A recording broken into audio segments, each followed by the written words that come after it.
2013 was indeed a fantastic year for the UK motor industry. While the economy has clearly grown, we've seen that also growth reflected in new car sales, which were up over 10% last year.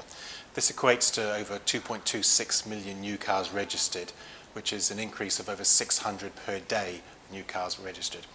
The growth we're seeing particularly in some of the smaller sectors like super minis, where you see Fiesta doing well, Corsa doing well, and also cars like the Focus, which have traditionally done well in the UK. Over the past year, we've seen the UK economy grow, and one of the real drivers behind that growth has been manufacturing sector and the UK car production sector in particular. Indeed, we look over 2013, over £2.5 billion has been committed by brands to UK automotive manufacturing. That's going to create some 5,000 jobs in the UK.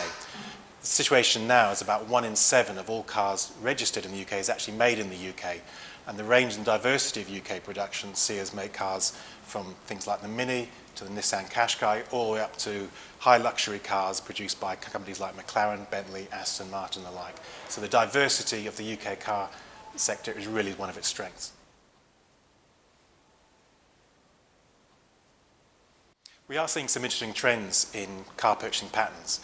Whereas traditionally people were buying a lot more what we describe perhaps as family cars, the real growth areas tend to be now in mini and super mini cars, where people are attracted by the efficiency and the economy that these cars are producing, and also the growth in dual purpose cars, where the styling, the practicality and the different offers of technology that is available in those cars are really driving sales in that segment.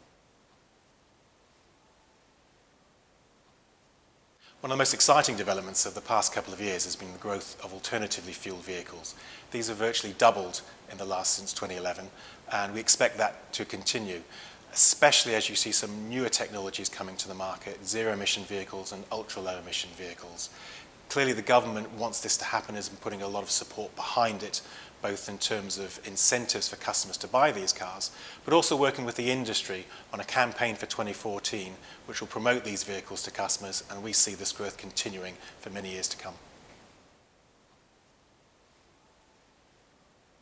If you look a bit deeper into the figures, we can see that this growth over the past year has really been driven by both private demand and small business demand, and this I think reflects that growing confidence that is returning to the UK economy. Looking ahead to 2014, we expect the market to be relatively stable. We expect the total figures to match or perhaps just exceed the 2013 figures, because we believe that the figures that we currently have are sustainable and are a reflection of that growing economic confidence.